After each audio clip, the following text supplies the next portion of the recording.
Hello public, पुन्हा एकदा तुमचं स्वागत करत आहे आपल्या यूट्यूब चॅनलवर। तर मंडळी, मी आज तुम्हाला घेऊन जात आहे ठाणे वेस्टला असलेल्या श्री कोपिनेश्वर मंदिरात। हे मंदिर ठाणे स्टेशनवरून अवघ्या 10 मिनिटांच्या वॉकिंग डिस्टन्सवर आहे, त्यामुळे ऑटोने जायची काहीच गरज नाही। ठाण्यातील मासुंदा तलावाच्या काठावर वसलेले कोपिनेश्वर मंदिर हे सुमारे 1100 वर्षांहून अधिक जुने ऐतिहासिक आणि ठाणे शहराचे ग्रामदैवत आहे। हे महाराष्ट्रातील सर्वात मोठे सुमारे 5 फूट उंच आणि 15 फूट व्यासाचे शिवलिंग आहे। हे मंदिर पांडवकालीन मानले जाते, ज्याचा जीर्णोद्धार 18व्या शतकात पेशवे काळात झाला। मी कॅमेरा चालू करून मार्केटच्या रस्त्याने मंदिराकडे निघालो आणि बरेच लोक माझ्याकडे बघत होते आणि मनातल्या मनात बोलत असतील, भाई ये क्या कर रहा है।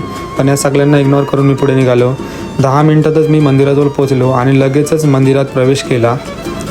मंदिरात प्रवेश करतात तुम्हाला मंदिराचा टायमिंग दिसेल। मंदिर उघडणे व बंद होण्याची वेळ सकाळी 6 ते दुपारी 12:30 आणि दुपारी 3:30 ते रात्री 10 पर्यंत। मंदिरात प्रवेश करताच तुम्हाला महादेवाचे वाहन म्हणजे श्री नंदी महाराजांचे दर्शन होईल। ही नंदींची मूर्ती पण खूप छान आहे आणि मोठी आहे।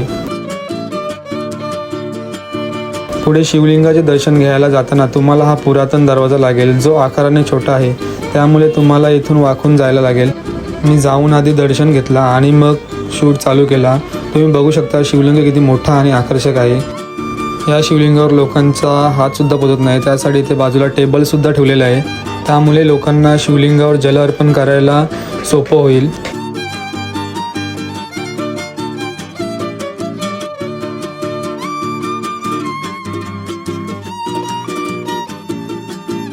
इथेच बाजूला ही महादेवाची दगडी मूर्ती आहे आणि त्याच्याच बाजूला हे छोटंसं शिवलिंगसुद्धा आहे।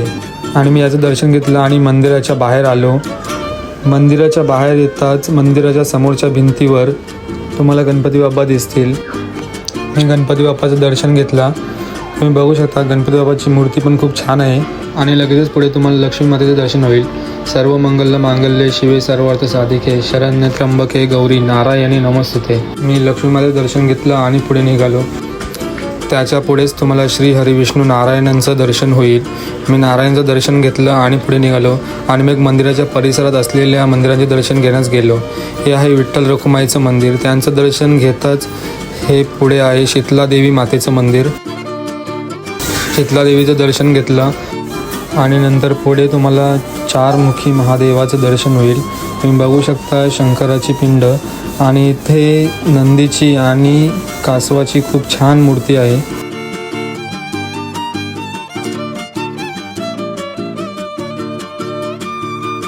आणि याच्या बाजूलाच आहे श्रीराम मंदिर। श्रीरामांचं दर्शन घेतलं आणि नंतर पुढे निघालो। यानंतरच्या मंदिरात तुम्हाला बजरंगबलीचं दर्शन होईल आणि याच बजरंगबलीच्या मूर्तीच्या मागे तुम्हाला गणपती बाप्पाचं दर्शन होईल। गणपती बाप्पाची मूर्तीसुद्धा खूप पुरातन आहे, पुरातन काळातली आहे, ती बघितल्यावरच समजते।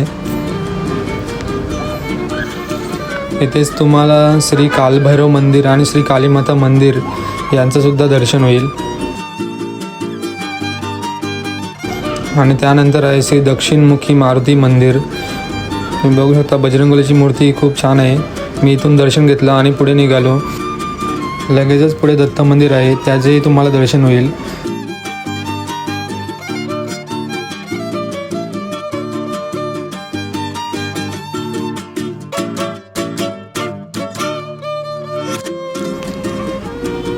तुम्ही पाहू शकता मंदिराचा परिसर खूप मोठा आणि शांत आहे, तसेच स्वच्छ पण ठेवण्यात आलेलं आहे तेवढाच।